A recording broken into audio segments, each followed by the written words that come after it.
listening to Range Minded from Independence Indoor Shooting. This is episode 91, where we talk about some of the new guns that have either come out recently or that are slated to come out later this year. And there are a lot of them. Everything from .22 caliber, all the way to new shotguns, and everything in between. We obviously don't cover every single gun that's come out in the last couple months, but we try to get in as many as we can. As always, thanks for listening, and we hope you enjoy episode 91 of Range Minded, the new guns of 2020. Hello and welcome to Range Minded from Independence Indoor Shooting. My name is Mark Long, and I am joined as always by your local gun guy, Steve Zimmerman. No matter where you live, Steve is your local gun guy. That's right. I'm local. And because of this podcast, I can be extremely local. Hyper local, I think is the term. You can take me with you wherever you want to go. That's right, because you can get the Range Minded podcast from wherever you get your podcast from. We've made sure of that. Yeah, wherever free podcasts are sold. That's right. So that includes Stitcher and iTunes. I guess Apple Podcasts now, because iTunes is no longer. Spotify. I think we're on Spotify. Google Podcasts. Yeah. In case you didn't know, or you needed to tell some friends. And you should know. If you don't know by now, and you're still listening, what are you doing? Then yeah, that doesn't make sense. So what are you doing? So, but if you enjoy our ranting and thoughtless intellect, that's an oxymoron, huh? Make sure you give us a nice high rating. You like us, you share us with your friends, maybe write a review or two.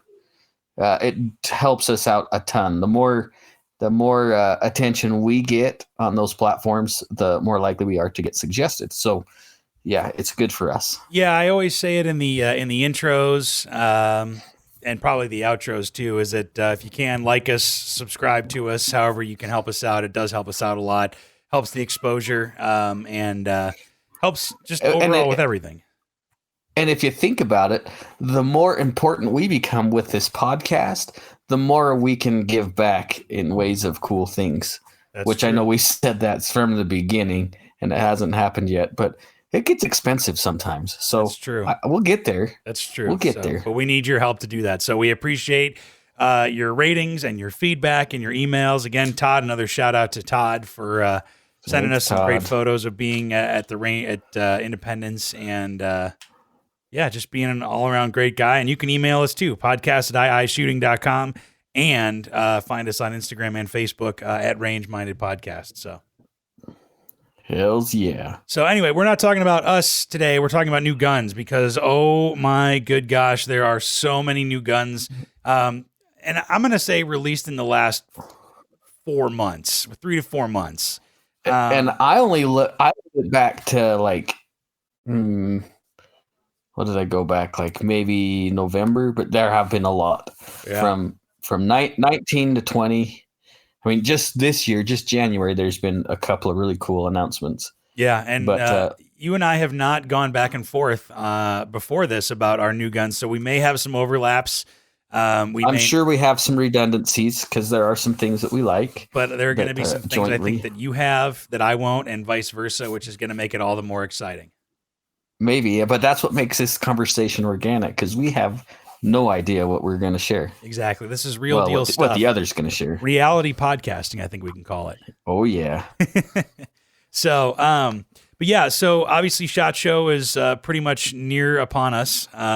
Yeah. And there's a lot going on there. There'll probably be a lot more announced there. But I think we talked a couple episodes ago with Levi about how some gun manufacturers will release a gun and then let the hype build around it, even though you can't get it for a couple months after they talk about it. And then other times they'll just release it and say, yep, it's available now. Well, and some companies are really good at announcing it and having it available at distribution, and other companies are like, yeah, we're going to do this. And then like years later, we're still waiting. It's kind of like the whole concept car thing that I don't get it. Why would they announce it and then shelf it? It just drives me nuts. Yeah. And that's what's funny to me is so growing up like in Chicago, like the Chicago Auto Show is one of the big ones, next to LA and Detroit or whatever. And, sure. I used to always go to the Chicago Auto Show and walk around McCormick Place and see all the cool cars and all that kind of stuff. And then it's like, oh, it's a concept. Awesome. Oh, it's a concept. So we're never going to see this one ever. Okay. Yeah, I think that would be a ton of fun because I like cars too. Like, but it's probably better that I don't walk around car shows or work for a car dealership. Because if I have an addictive personality like I do, and I worked at a place where there's cars everywhere, you think my gun collection would be expensive?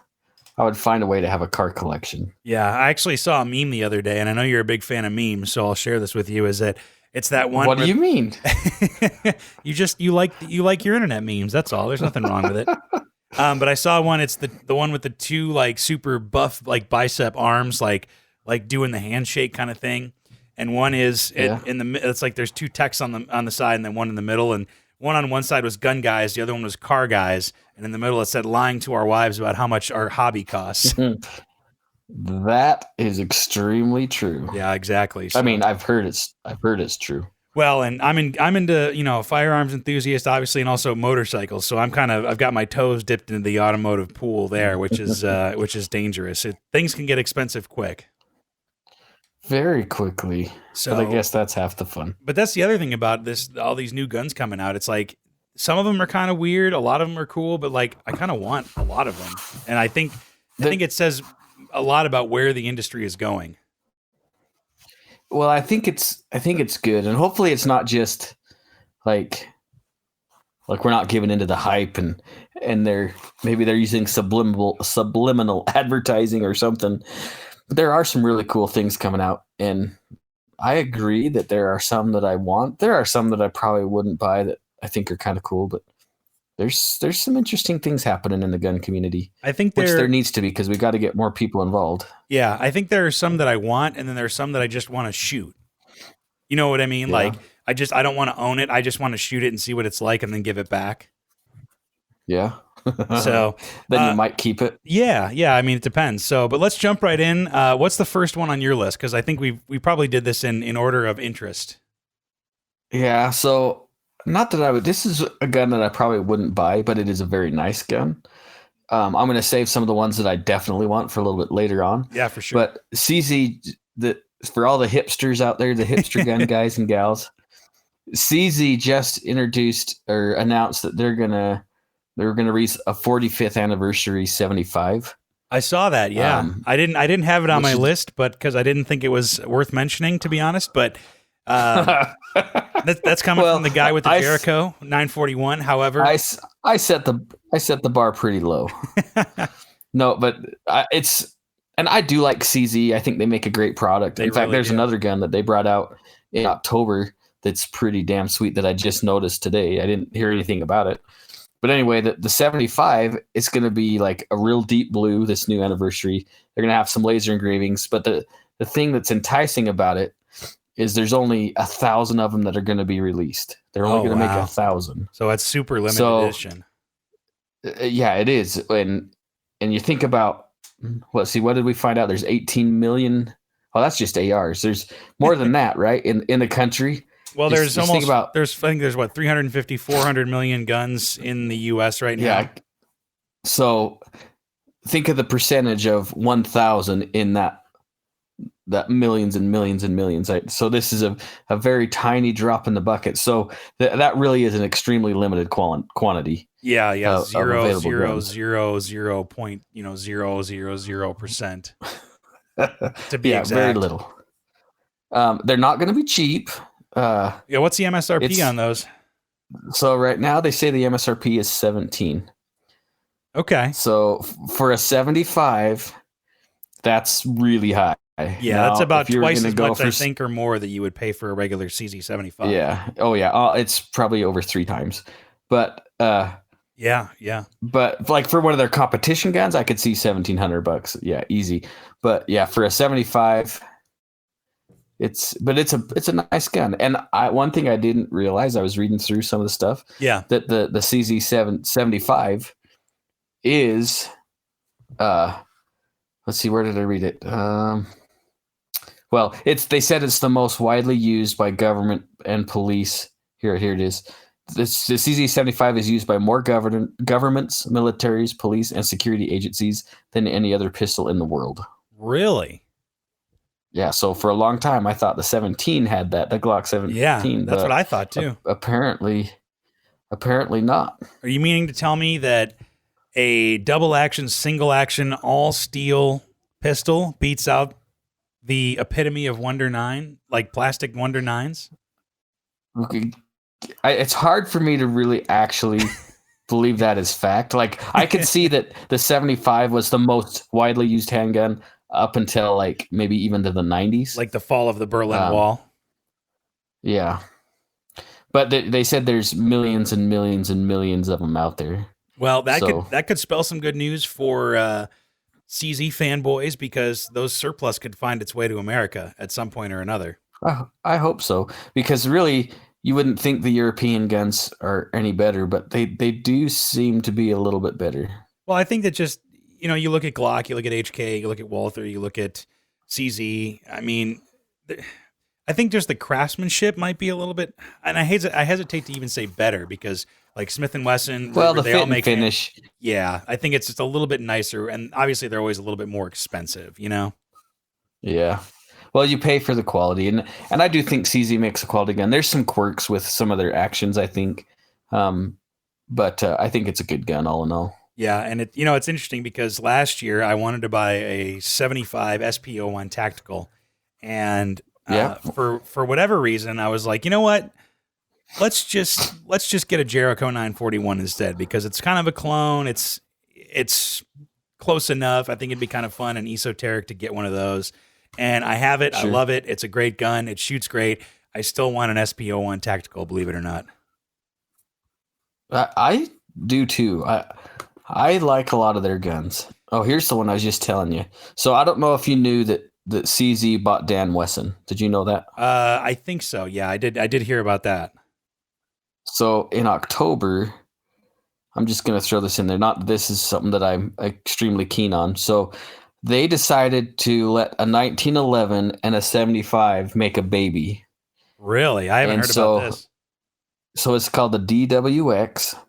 Okay, cool name. And it's basically a 1911 slide on a 75 frame. Really? And it actually looks pretty sick. Think of like a Combat Master or something from Terran Tactical, right? Molded onto a CZ. It's kind of a cool looking gun. Oh, that does look pretty cool. I just pulled it up right now. That thing's, yeah, and look at that trigger, man. It's like a 1911 style trigger, but it's all skeletonized and everything. But the bottom frame looks like a CZ, but the slide and the hammer and everything and the beaver tail is unmistakably 1911. That's kind of cool. It's not an ugly gun, huh? No, at $1,800 might be a little much, but and you think, let's see, what is the 9? It doesn't even say. It's the 40 Smith & Wesson version is 15 plus 1 on the capacity. So I imagine the 9's probably 18. Is a 18, 19 plus 1, something like that. That's pretty cool. Yeah. Oh, there it is right there. Let's see. Yeah, it's that in a 9mm, I think would be, 19 plus 1 in the 9. That in the 9mm would be freaking awesome. Be a phenomenal competition gun for sure. Oh, yeah. So, yeah, no, that's pretty cool. I forgot about that. Must be anniversary. That must be outside of that must be more for the boomers instead of the hipsters. That's what they're targeting. Well, they have to appeal to every demographic, right? That's true. That's pretty cool though. Yeah, I think a CZ is going to end up on my list sooner or later. And honestly, I will have one eventually. I know they're a little, what's the word? Ostentatious, I guess I'll go with. But the stainless, the CZ75s that are stainless, like mirrored stainless. Yeah, man, those, I don't know what it is, but those are pretty cool. Maybe because all my other guns are black, but like Cerakoted or something. But man, just something that's like like a mirror finish, perfectly polished, man. Oh, make sure you get the Adidas tracksuit and the Eastern European dialect down at the same time. Da comrade. Oh boy. Well, we all have our guilty pleasure guns. It's true. It is true. So what do you got? So this isn't the top of my list on like interest, although it does kind of make me think about how the gun world is going to go in the next couple of years. Mm-hmm. The Ruger 5.7. This is a big deal. I think this is a big deal. I think that is a fantastic move for Ruger. I think so too. And Ruger has made some great changes over the last probably 3 or 4 years with some of the products that are coming out. Yeah, they've really modernized, I think, and kind of become contemporary. But just to go over the basics of this real quick is it's a 5.7 by 28 caliber, which is the same as the FN 5.7, same as the P90 or the PS90 for us plebes.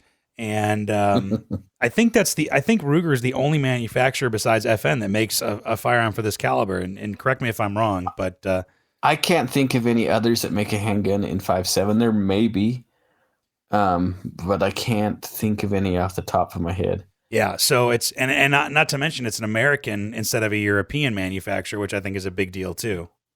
That's nice because Ruger does make it's either I don't know if this one's made in Prescott. They have 3 or 4 factories across the country, and they pride themselves in American made. But so it is American awesome. made. So the other cool thing, 20 round magazine, which I mean that's kind of part and parcel with the 5.7 by 28.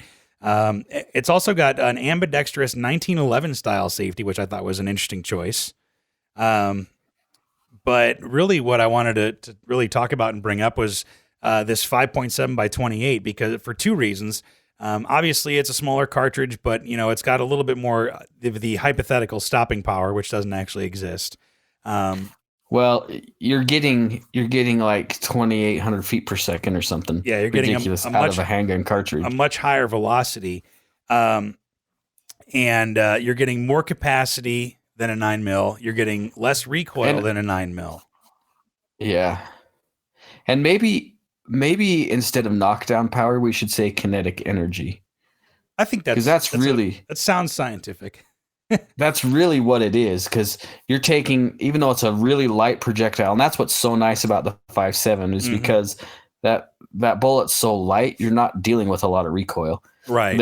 I'm sure this gun is stupid loud. Like, I bet it is ridiculously loud. Yeah, I agree. But that light bullet going rifle speeds, that kinetic energy you have, I think this would be really a good backpacking gun. Oh, for sure. I don't think it'd be a very good concealed carry gun because it's huge. Yeah, but you could make a compact or a subcompact with this and hold 15 rounds. That would be pretty cool, actually, if they did that. And so that leads me to my next point is that I'm wondering if we're going to see, because so obviously the benefits of 5.7 by 28 is more capacity, less recoil, but it's, man, is it expensive. And it historically has been expensive ever since its inception. But yes and no. Like, so at the store we have boxes of FN cartridge because that's the really only people that make FN. Them. Not anymore. CCI is making stuff now. Oh, really? And I don't know if Aguila is or not, but I wouldn't be surprised if they're not. That they will be soon. But I think CCI is making gold dots now in 5.7, which is pretty damn cool. But I guess what led me to my question is are we going to see 5.7 by 28 get cheaper overall because now there's somebody else in the game and maybe this might catch on in 2020? Well, I think they will, and I'm sure Ruger or FN's kind of upset because now they're going to have to start making the 5 points.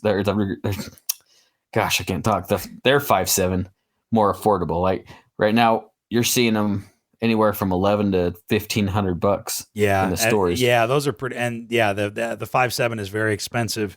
The Ruger 5.7 has an MSRP of just under $800. So street price maybe $650, $700 depending on how much demand there's going to be. And if you got some good friends at a gun shop, you might even get it under that MSRP quite a bit less. You might even see it in the $500 range. Yeah, which would be the FN really cool. And the FN is a phenomenal handgun, but with the Ruger you get it's made in America. It's going to be a little bit cheaper. And I think that's going to drive the price of the ammo down because there's going to be more people with, with that gun that has that caliber. You know what I mean? And I'm going to make a prediction. I'm going to say that Ruger is going to make something like their 9 carbine, something in that platform in a 5.7. And well, yeah, because that was kind of FN's whole thing with the 5.7 was that you use the same ammo in your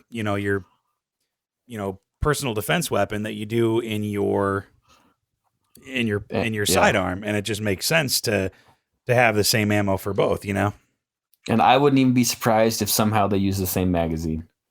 I believe it. I mean, that would make too much sense. So that's what I'm saying. I think I would not be surprised that maybe even at SHOT Show you see a carbine in 5.7 made by Ruger. That'd be pretty cool. I'd be okay with that. That would be pretty awesome, really. But so I just searched online real quick while we were talking. A 500 round case of American Eagle 5.7 by 28, $189.50 for a box of 500 rounds. $189 for 500 rounds? 38 cents a round. Yeah, it's AR. You're running the same price as 5.56. So yeah, and maybe that's warranted because you can use again, the theory behind it is that you can use the same ammo in your PDW as you can in your pistol or whatever, and maybe you have to pay for that kind of convenience. But that still is, I think that's a lot of money for some people, especially when you can get 9mm for half that, maybe even less. I think you can get way less. Once in a while, you can if you're lucky, you can find a box of 9 for $8, $9 a box. Right. I mean, you're looking at 15, 20 cents a round, in that range. And I mean, to pay almost twice that's a tall order for some people, Yeah.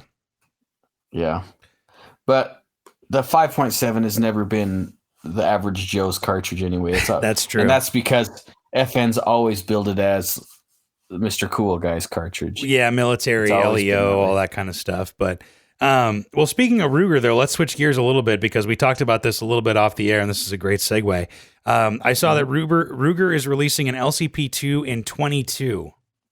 Yeah, I saw that, and that actually kind of intrigues me. Like, I'm interested in that gun. It's the LCP2, so it's going to have machine sights. They're going to be fixed, right?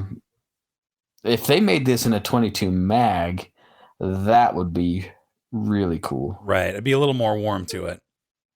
I saw that the other day or earlier today, and I'm like, so it's a pocket gun, but it is 22. And I mean, I don't want to be shot by a 22. I'll tell you that much. But at the same time, it's like, is that going to, I don't want to what's be shot the by purpose anything. of that? Yeah, no. Yeah. Seriously. But I think what's the use case behind that?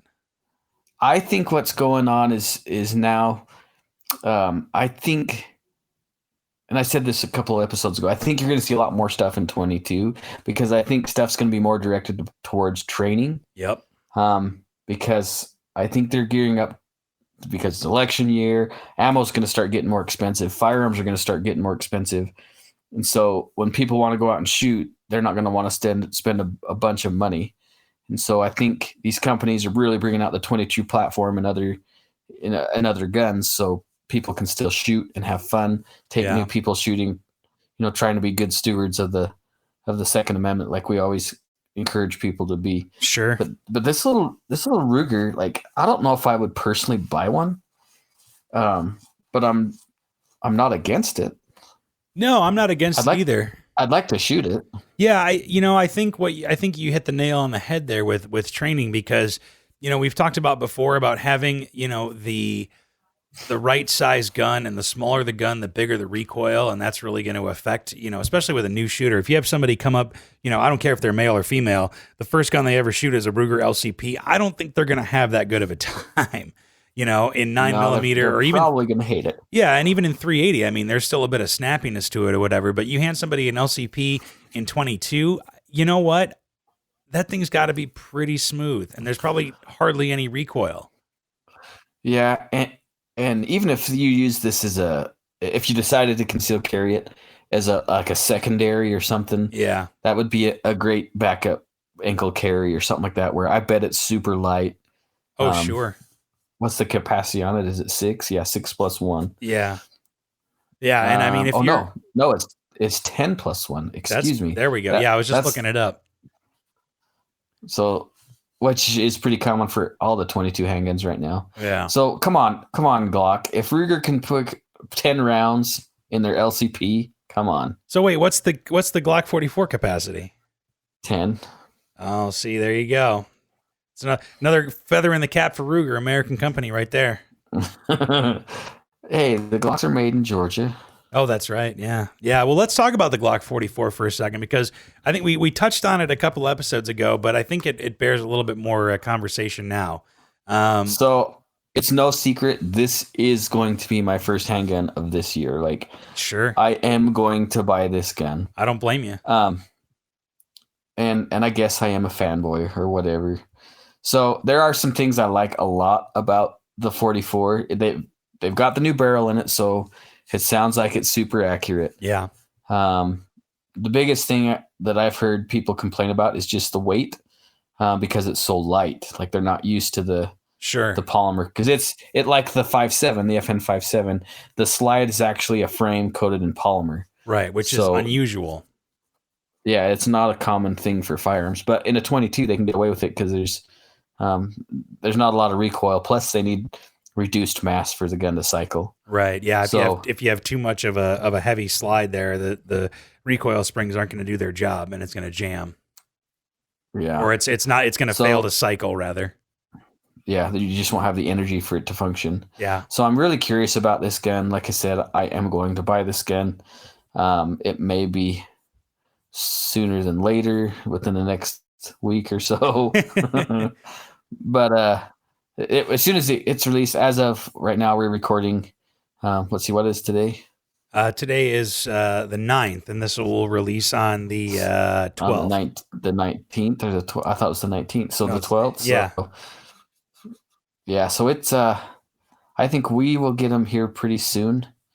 Yeah, because we don't have them in the shop yet, but... And I told Levi again, I know I told him when we talked to him on the podcast, but I reminded him again that there needs to be one set aside for me. Yeah, and I think this is going to be a great gun for training. I think that's really what the big thing is. I think you hit it, accurately, is that there's going to be a lot of training coming up in this next year, especially with an election year, and 22 is going to be a lot cheaper to shoot. Like we said, there's the Ruger LCP 2 and 22. There's the Glock 44, which is a big deal. And I would even get a Glock 44. I was talking about in the last episode how I think I need to add a Glock to my collection as well. So the 44 wouldn't be the first one that I picked, but if I started to gain a collection of Glocks, I would definitely have a 44 in the mix as well, especially for training, because no matter if it's a little recoil or a lot of recoil, the fundamentals you can still practice with a 22 or a 9 or whatever. Yeah. And if you can shoot for cheaper and get more rounds downrange, then that's all the better.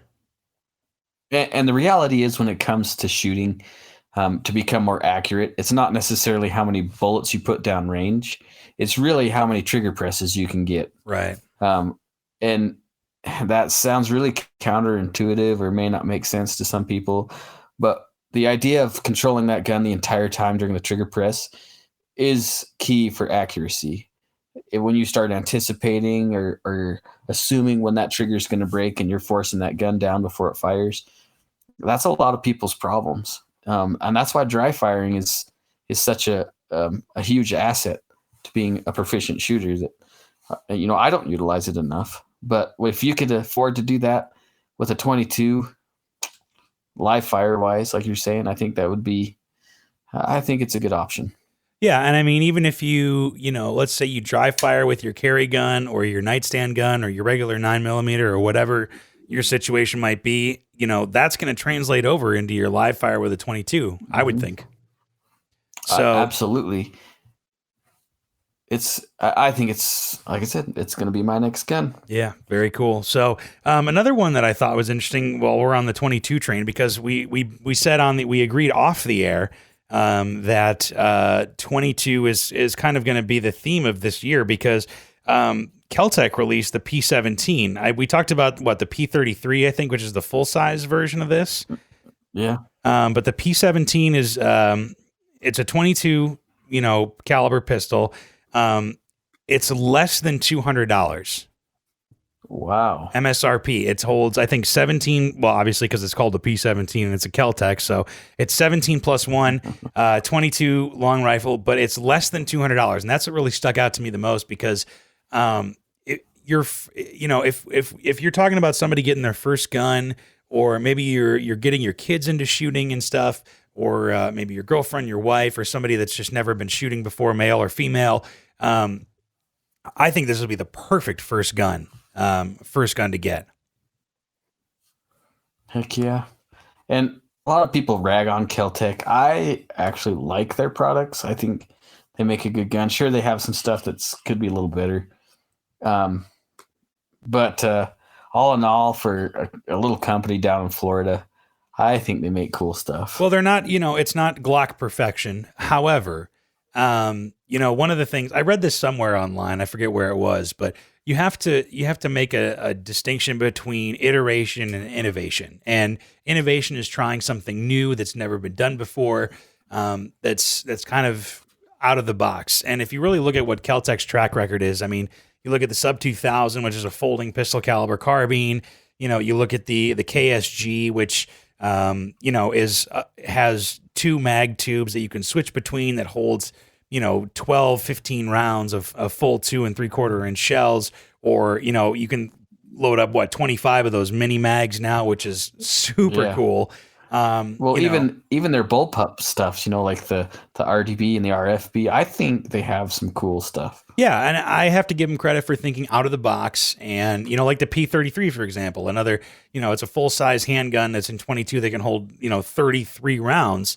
That's out of the box, and that's kind of cool. And so I think that especially if, you're not sure what to get, and maybe you're not even sure that you're into guns or not, rather than spending, $450 or $500 on a Glock 19, 17, or a Smith & Wesson or anything like that, you can get, you can be under $200, out the door, and get a Kel-Tec P17 and learn the basics.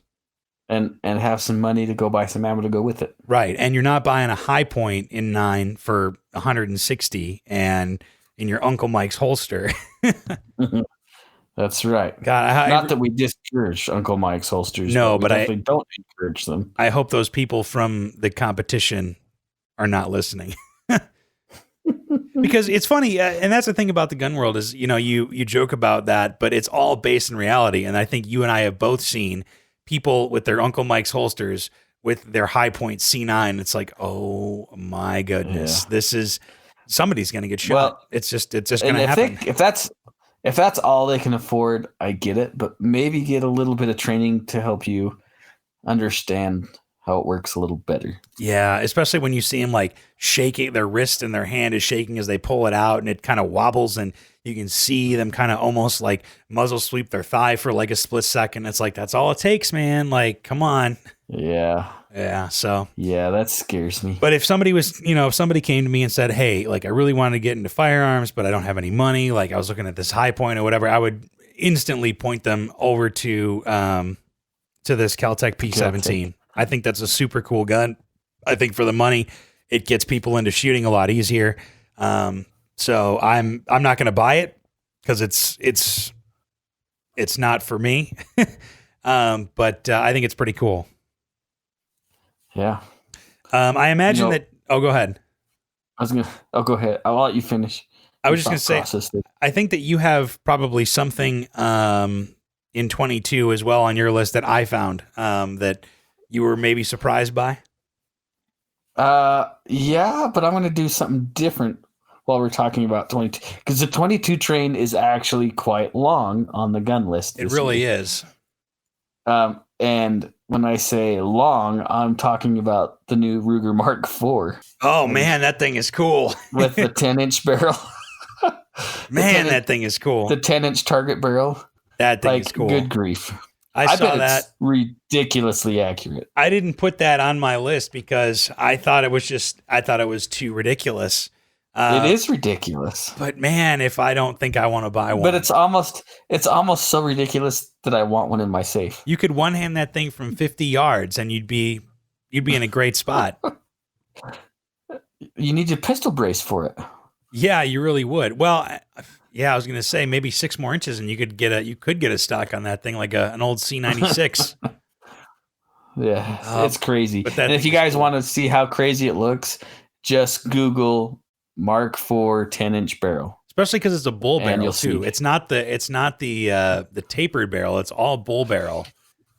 Just think if they made that in a 10-inch barrel, that would be kind of cool. Oh, that'd be cool. Yeah, and it's funny because you can get the regular blued version for $645 is MSRP on that one, but $719 is the stainless version, which is what I would want to get. But it's literally it's a Mark IV. It's 10 round mag, nothing else special on it. It just the barrel is so long.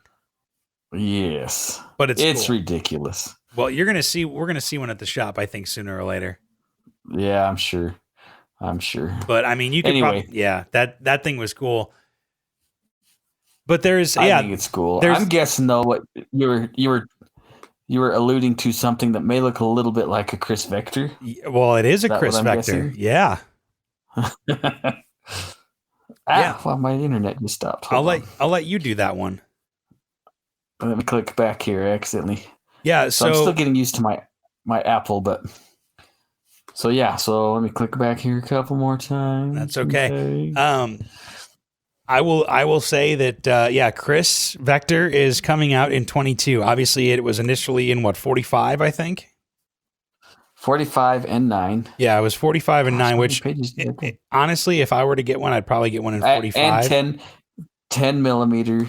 They might have even made one in 40. I hope not. I can't find it now.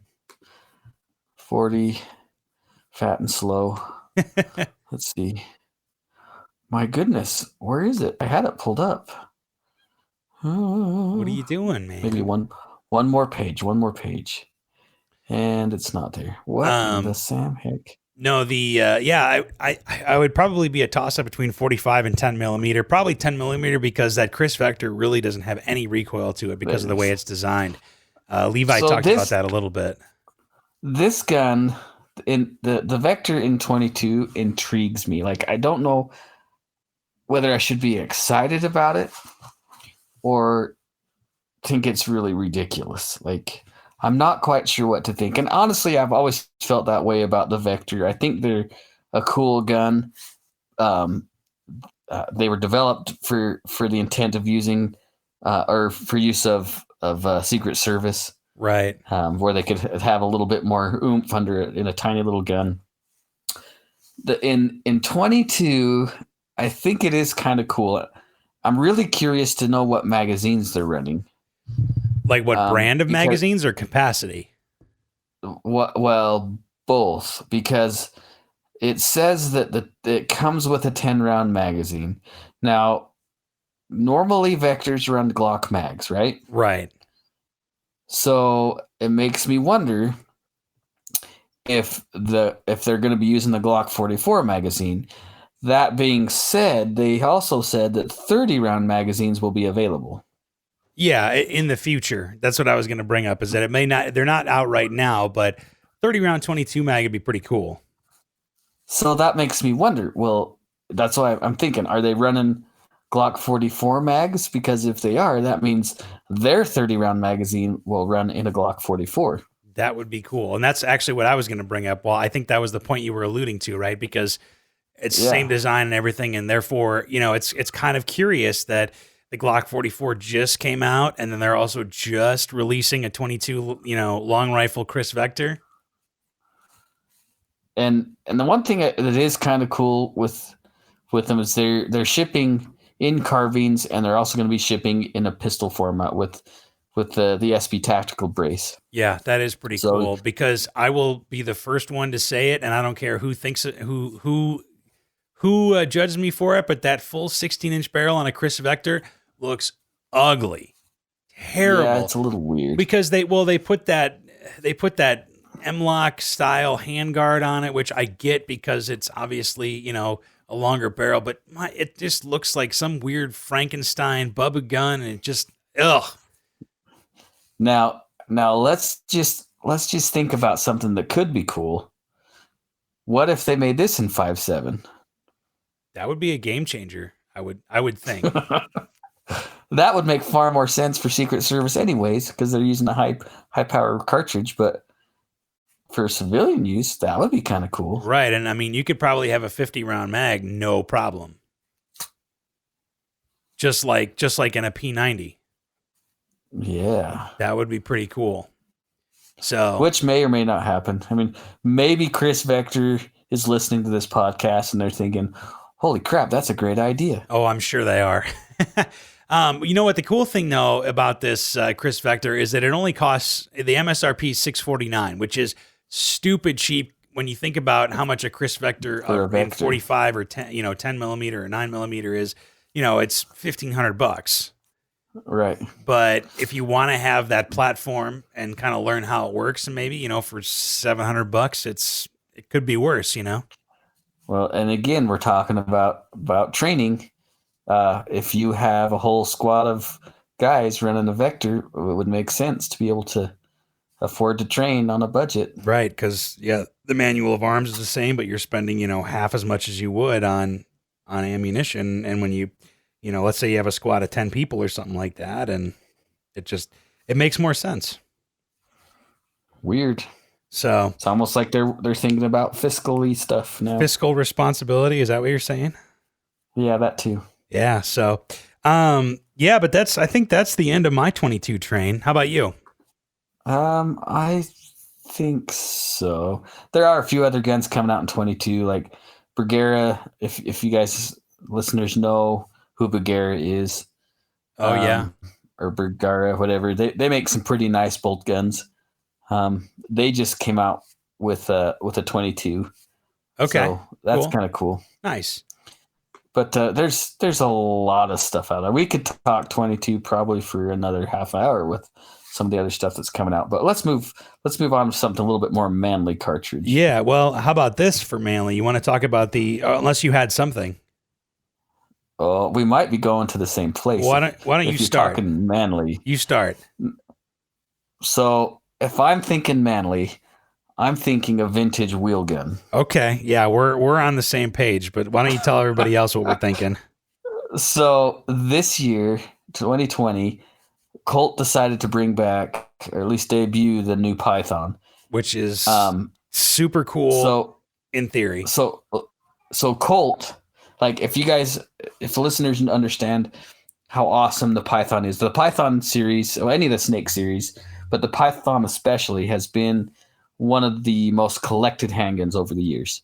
Yeah. Why it's so...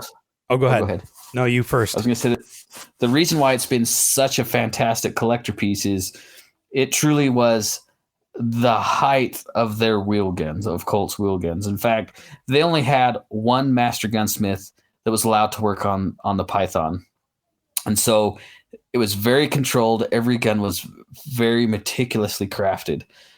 They were a little finicky after a while because they were so tightly made and so precisely made. After prolonged use, especially, in the 350, they only came in 357, but after that, a lot of use, they had some weak parts that they had issues with. So, things are going to fail, things are going to wear. I mean, that just kind of happens with anything mechanical. Yeah, and what Colt did is really, I think the new rise of the Python came from The Walking Dead. That's what Rick carried in The Walking Dead, was a 6-inch Python. Sure. And so I think that really, really regenerated the desire to have one for ourselves. Now, if you've ever spent any time on Gunbroker or in pawn shops or anything trying to find a very nice Colt Python, you're also going to be spending anywhere from, depending on the grade of the gun, you could be spending $4,000 or $5,000 on a Python. Yeah, it's a lot of money for a firearm. But they are extremely sexy. Have you ever shot a Python? I have not. So their trigger press, that's the other thing that was so nice about them, because it's a double action revolver, right? Right. The thing that was so amazing with the original Python is that trigger press was so silky smooth, and it was hard to understand how it would advance the cylinder and retract the hammer, all that stuff in such a silky smooth, precise way. And so Colt knew when they came out with his new gun that trigger press had to be, if not the same, definitely better than the original Python. It was going to have to be the highlight. Yeah. And they said, I watched a video about it the other day, that they took out like 14 parts. Wow. In their mechanism. It's still a leaf spring, still has a lot of the same stuff. They've changed some of the geometry inside of the mechanism, but with the reduction of 14 parts, there's less friction. And so there's less resistance to overcome. Yeah, so I'm extremely curious to feel how this gun feels. They've beefed up the frame. They added a little bit over the top of the cylinder. Like I said, the original guns, after a lot of use, they'd show some weakness over that top strap. Right. The nice thing is it looks like there's no mistaking that it is a Colt Python. Right. Zero mistaking. You know what it is with the rib barrel and the full lug under the barrel. You know what it is. Yeah, you really can't mistake that that's a Colt Python. And I mean, it's a sexy gun. I'll say it. I mean, go ahead. I was going to say, you probably can't tell I'm a little bit excited about this gun. Well, and we're going to have to qualify this a little bit. MSRP is just about $1,500, but it's a Colt Python. Yeah. I mean, there's really no other way to say it. It's not cheap. And if, I don't know, maybe you guys want to go the blued or not. Right now, they only released it in the stainless models, and it's only 4 1/4 and 6. So, which is fine, because that 6-inch stainless is a very sexy gun. It sure is. And so you would get the 6-inch, because they make it in two different lengths. Yeah, the 4 1/4 and 6. I would absolutely buy the 6. See, I would buy the 4 1/4 just because it looks better, but that's my weakness towards aesthetics. The other thing, now I was a little curious, and maybe I shouldn't get my hopes up too high, because a couple years ago they brought out the Cobra, which back in the day, all their snake guns, the Diamondback, the Cobra, the Python, the King Cobra, they were all nice guns. And so, but when they brought the Cobra out, I was so excited. I put one in my hands. I advanced the cylinder by pulling the hammer back, and it was just like just all the air left a balloon. Just kind of, you were underwhelmed. Awesome of a gun. I was super disappointed with how that gun felt. Interesting. So hopefully I don't feel the same way when I put one of these Pythons in my hand. I had a chance to buy a 4 1/4 Python a few years ago. It was a shooter. It wasn't a collector. It was used. Right. But I wish I could have bought. Man, that was a sexy gun. Yeah, man, it's cool. Felt amazing. I think that if you put in your mind's eye, you imagine a revolver, that's what comes to mind.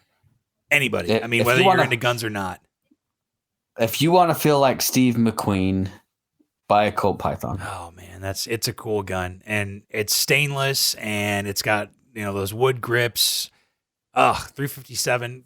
What else do you need in life, really? Not much. There's a few other things I could use, but that's the big thing. That's the big revolver news, I would say, is that Python's coming up, and I would think, like you said, I mean, Colt has to know that if they're going to release something called the Python, it has to be just as good or better than the originals. Can you imagine if that gun flops? Like, that's the end of Colt. That would be devastating for Colt, because people are getting, not like me, like I'm getting excited about this gun, and I'm sure there's a ton of people out there that are.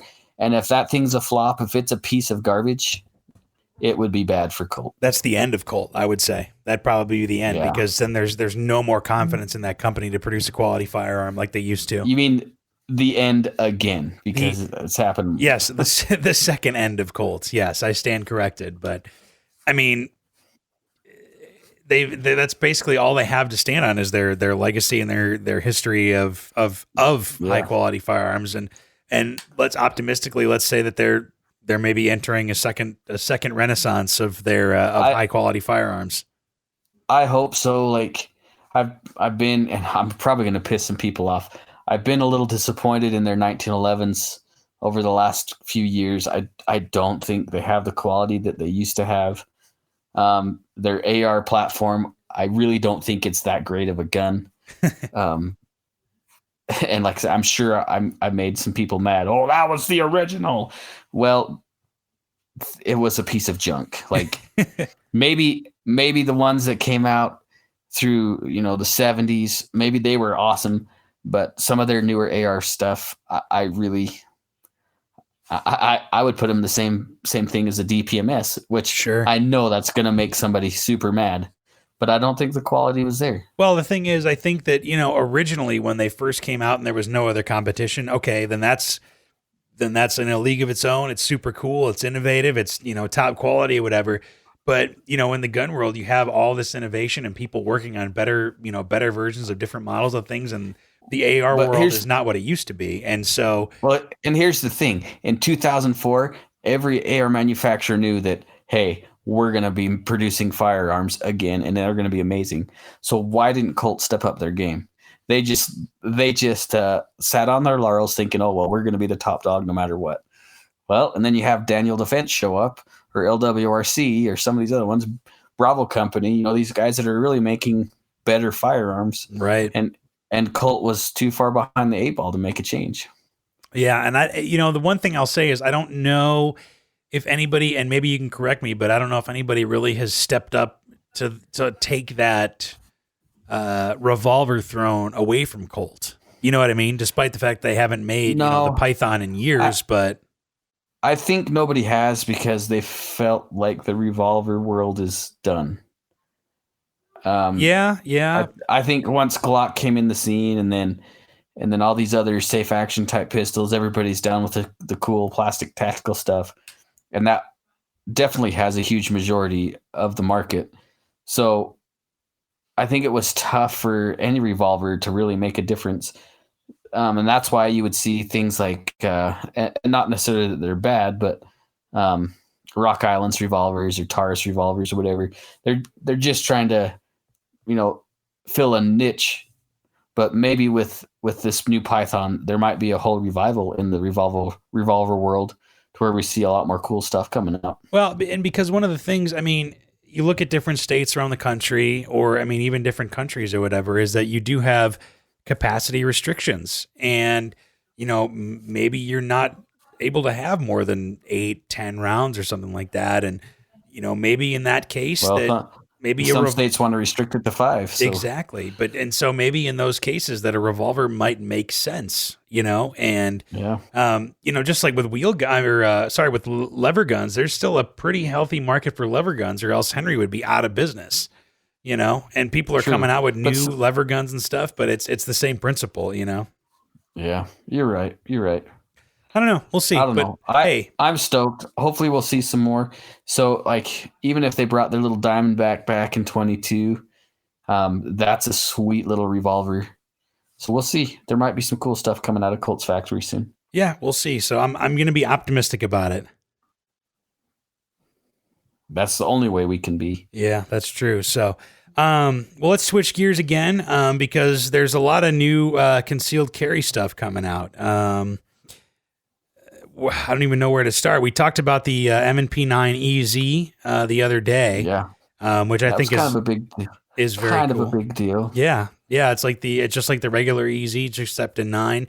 And I think we've talked about that before ad nauseum, about how being able to rack the slide more easily is gonna help more people get into shooting more, and I think this gun's gonna help people get into carrying more. I think so. Maybe it might just be me, but maybe I'm just used to not having that backstrap safety on all the time. Do you think that really will be a pick for concealed carry? Yeah, it's to your point. I didn't think about the backstrap safety. but I think that not that that's a bad thing or a hindrance in any way. Like I don't want to make it sound like, well, that's stupid. We shouldn't have one. I just think the gun almost, though it is a fantastic gun, it almost seems a little cumbersome as a carry gun.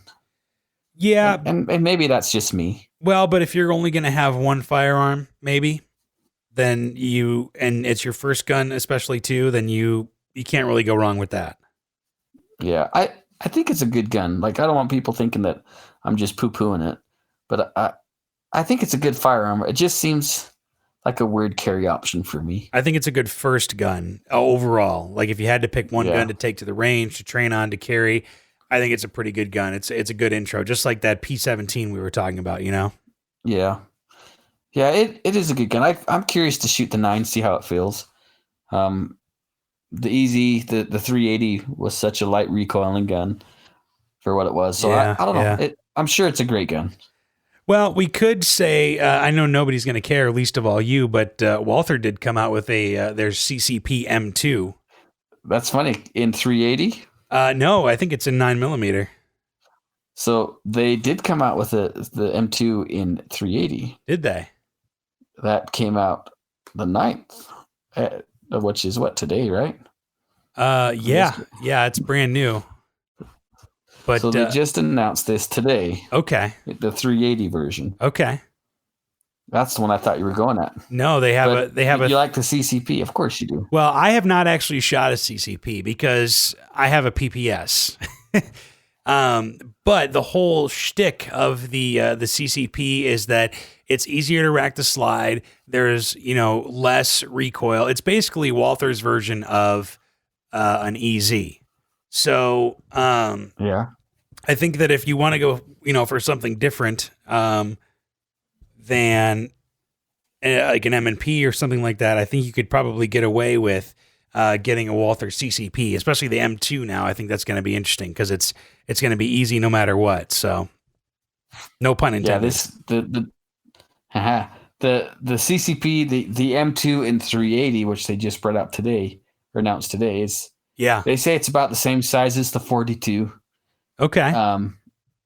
But the CCP, have you ever shot a CCP? No, I haven't. I've seen some people who have shot it before, and it seems to be all right, but I haven't. So the recoil impulse on the 9 is quite tame. Like it does feel nice to shoot. Mm-hmm. The worst part about at least the first CCP was cleaning it. It was a nightmare. Right. Yeah, and that's why they came out with they've remedied that. Yeah, which is the M2 that they've come out with now.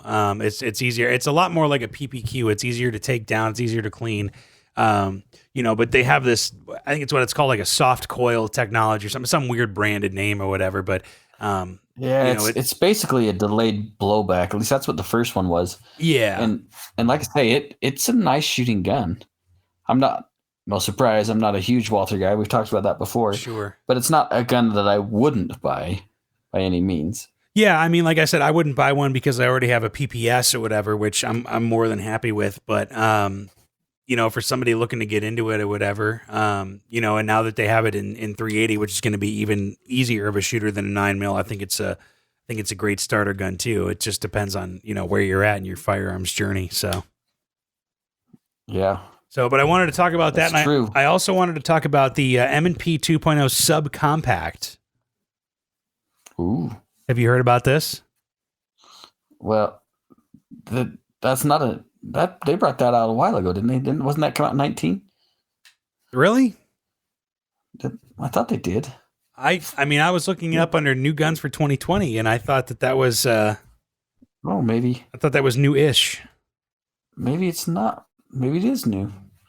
Yeah, we're at the cutting edge, by the way, everybody. They did introduce the M&P platform in the Performance Center, the cores, which is cool. Yeah, there's that. But this is the first. I hadn't heard about this new subcompact or seen it yet. I guess they released it sometime in the last couple of months. Like I said, we're talking about the last 4 months or so, and it looks like it came out in October. Yeah, so maybe I'm way off. I thought it was something they had for a while. Well, I mean, if you count 4 months being a while. Well, it could be. Depends on if you're in jail or not, I suppose. I wasn't in jail. No, you've never been arrested. Not twice. Never convicted. No, I thought Anyway, this was kind of cool. It's tell me. 12.1 capacity. It's the same as an an M&P, compact or full size, same manual of arms. It's just a little bit smaller. I thought it was interesting because I already have this, the shield, which you'd think would be, kind of running into this, the same wise, but I guess it doesn't have the same capacity. So it's a double stack, right? Yeah. Yeah. So I think that's kind of the big difference there. It'd be interesting to feel like in the past, their compacts have been less than impressive on their trigger. Yeah. It does not have the same, like the original M&P compact. It was a different trigger than the full size guns. Yeah. And the shield had a different trigger too. Yeah. So that'd be interesting. Hopefully it has a nice trigger press. Well, the M2.0. I mean, that's their new thing now, and I think that's really everything's got an improved. It's got an improved trigger or whatever. So, and I do like the M2s. Like I think they're a good gun. As much as it hurts me to say it, I would own one. Yeah, I mean, I had a shield before I sold it and bought the PPS, but. I think a Shield 2.0 might have changed my mind, and I might have kept it. Well, but just depends on what you like. Like we talked about, it's all a lot of personal preference and stuff, and maybe it matters where your firearm is made. Whether it's made in America or made somewhere else. It's all personal preference. So yeah, and that's the beauty of the gun community because there's so many of them out there. There's something for everyone. So I want to go back to PDWs though, real quick, because we haven't talked about this. It's been out for I think about a month or whatever, but or at least announced about a month ago. The HK SP5, the MP5 is coming back to America. Yeah, that would be something I would love to have, but probably will never own. Well, it's just too damn expensive. I mean, that's the only problem is that it's it's just shy of 25 grand, I think. Yeah, well, an actual MP5? No, the SP5. Well, not for 20 grand. I'm sorry, 2.5 grand, 2,500. I crossed my wires there a little bit. There you go. In fact, there are some that we're selling on Gunbroker for almost $4,000. Yeah, I mean, you can get an MP5, and I mean, you could even get a full. Well, I'm talking the SP5. 20. How much now? 4,000. Wow, it's just because nobody could get them, right. They hit the market, and everybody got all giddy about it, right? And somebody thought they'd make way too much money on it. And I don't know if it ever sold, but they were trying to sell it for. It was like 35 or 4,000, but it's stupid. That's crazy. I mean, it's cool, and like if you really want to own the real thing, you know what I mean? You can't find a substitute or whatever. $2,800. That's the MSRP. Yeah, you could go to a Zenith, which I think Zenith makes a great clone. Yeah, I think so too.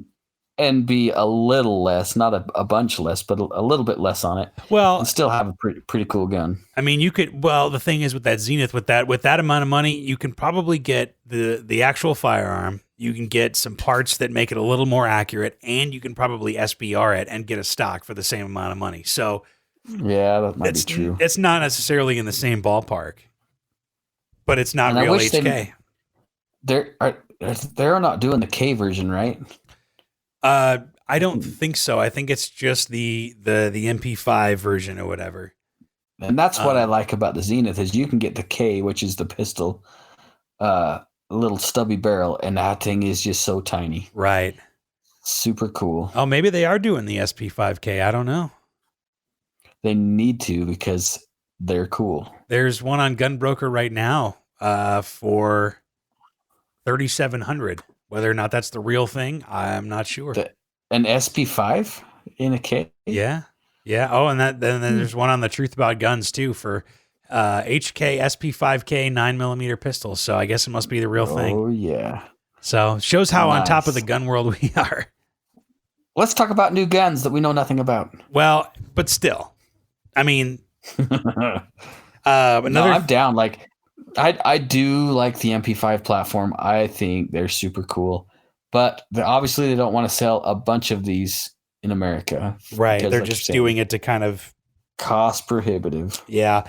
One of the first full auto I ever shot was an MP5 at the shop, a full auto MP5, and we still got it there. It's a phenomenal gun. I mean, you can really control full auto there super easy, which I think is great.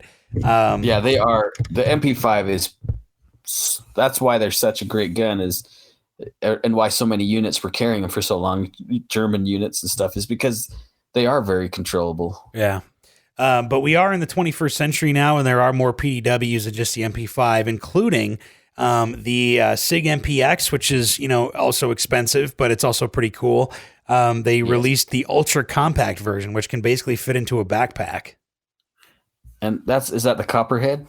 Or is that like the Copperhead? I haven't seen this yet. I should probably look it up. Yeah, let me, I think it was at least released recently. It said, for 2020, it's coming out. So I think it's been at least released for a little while. I don't think it's the I think it's just now available. So what caliber are they rocking this in? I believe it is 9mm. Oh, there it is right there. That is pretty cool. It's pretty tiny and pretty cool. Yeah, so I really dig that Copperhead a lot.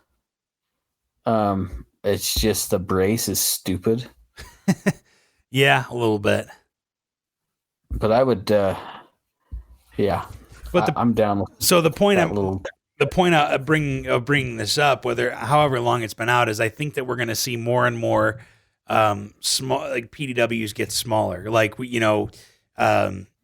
CZ came out with their Scorpion K model. I think we may even see one come out even a little bit smaller. But I think people are have been getting on the PDW train for all of 2019. And I think that's going to continue into 2020. I think you're right. I just wish that they weren't so much money. Like, why can't they make them a little bit more affordable? I know the cool stuff is cool, but it's only cool if you can sell a whole bunch of them. Yeah, and when you're paying $1,500 for a PDW, it's a little bit tougher to sell a lot of those things. So yes, I don't know, but I would buy one if I had the cash. I thought it was worth mentioning, if nothing else. No, I like it. So, what else you got on your list? Man, that's pretty. Well, actually, there was one more we didn't talk about. If you like shotguns. Oh, yeah. You know where I'm going with this. I think we actually talked about it. Didn't we say something last week about this? We mentioned it a little bit more, but I want you to tell me everything about it. Yeah, so that new JM Pro. So I have the original JM Pro, the 930, but now they came out with the 940, right? Which is a 9+1 tube. Now this gun is super cool. If you guys haven't seen one or don't know what the Mossberg is, the JM series, I guess. This new 940, like I said, they've changed the piston system. It's supposed to be able to run longer without cleaning. I know mine, they're super finicky with that original gas system. You can't get through too many shells without having some problems. Right. They're saying you can go like 1,000 rounds or something on this new piston system and not have to worry about it. Jerry Miculek, obviously that's what the JM stands for. He was part of the design and build up team on this gun. So it's a solid gun that was helped designed by a real shooter that knows how to run a gun. And so I'm pretty excited about this. Yeah, I think it'll be cool. It's got some nice control features on it. The other nice thing is the stock is it comes with shims, I guess you could say. There's pieces that you can add or take away on the stock for your length of pull. So it really caters to different size shooters. So it was really thoughtful. I think it's a cool looking gun. As far as shotguns are concerned. Oh, for sure. They are doing it in like a blued version, or I guess a black version, and then a multicam. So Yeah, the black version looks really slick too. There's some extra colors on there that I think looks pretty cool. Yeah, the anodized colors on there, the gold colors. I kind of like the multicam actually. Oh yeah. I'm not a bird gun guy. This is obviously not a bird gun. This is for clay and clay and play, I guess you could say. I don't know. I like it, clay and play. But it looks like a pretty solid shotgun. I'm curious to get one in my hands to play with it. Yeah, I think that's going to be exciting. You pointed that out the other day, and I started looking at it, and I thought it was a super cool shotgun. And yeah, for competition in clays, and as you put it, clay and play, I think that's a really cool gun. And if it's a Jerry Miculek, say no more. And if you guys haven't seen the promo video for it, where Jerry and his daughter Lena are shooting it, oh my gosh, Jerry is stupid fast with this gun. I think you'll have to put that one up on the Facebook page. He's stupid fast with any gun he runs, but yeah, that's very true. It's ridiculous. Yeah, maybe we'll put that up on the Range Minded Facebook page for you to check out. Yeah, it's cool. I'm excited about this gun too. There's a lot of cool guns. Like there are so many more that have come out in the last 4 or 5 months that I don't know if we'd have time to cover everything. There's just a ton of stuff. No, and like we said, I mean, SHOT Show's just around the corner too, so I think there's going to be a lot more guns coming out, and a lot more exciting things to happen to the gun world this year. So we'll have to maybe do one in like 6 months or so and see what happens. Yeah, a revisit. Did you see that? And you probably heard this already, and I'm sure maybe some of our listeners have too. Is that SIG came out with that cross rifle? Have you seen that? No, I haven't actually. So it's their bolt gun. It's kind of a chassis system. It's pretty cool. It's got a folding stock. It's nice and compact. Okay, but it's your typical chassis looking bolt gun, right? Right. It's easy to look at and say, yeah, that's just some kind of a long range fancy gun. Sure. But the thing that made it cool was they have a new cartridge for it, that 277 Fury. So I'm really curious about that. That's really what makes this gun unique, because it's a 2-part cartridge. Have you seen this at all? You haven't seen it? No, I have. This is all new to me. So you remember like ARM and their ammunition, they had like a 2-piece casing. Yeah. So SIG is doing that same concept with this 277. Downside is it's a new cartridge. So if you really want to buy one and try it out, there's not going to be a ton of options yet as far as ammunition. Sure. But it sounds like it's an interesting cartridge, and it's not a bad looking gun either. It's kind of cool. So I'm curious about it. They're not cheap. You're going to be around $1,800, but any of these chassis guns, you're going to be spending money on anyway. Yeah, you're going to be about that anyway. So kind of cool. Man. Yeah, there's a lot of cool stuff coming out. So whatever. And there's, like I said, like you said, there's a ton that we didn't get into, and this could be a 4-hour podcast if we really wanted to get into all the new guns coming out right now or that have been released. But I think we'll have to. You mentioned SHOT Show. Like, it's not just guns that come out at SHOT Show. There's so many other products and things. Hopefully we can get you guys caught up on what's coming out. So there's a lot of stuff. Yeah, we'll do our best, but it's going to be an exciting time. The beginning of the year is always an exciting time for the gun world. So we'll keep you updated as we are updated. So yes, we will. But until then, I think we'll close for now. If you want to get a hold of us or ask us about something that you want us to talk about, give us a shout. Podcast at eyes.Shooting.com or Instagram and Facebook at Range Minded Podcast. Heck yeah. We like the feedback. Yeah, we always appreciate it. So, but thank you for listening, and we will talk to you next time. Okay, guys. See ya. Bye-bye.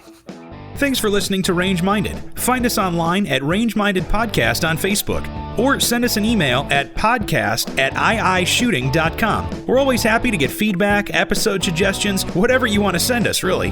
And be sure to subscribe to us on Apple Podcasts, Google Podcasts, Stitcher, and pretty much wherever else you get your podcasts from.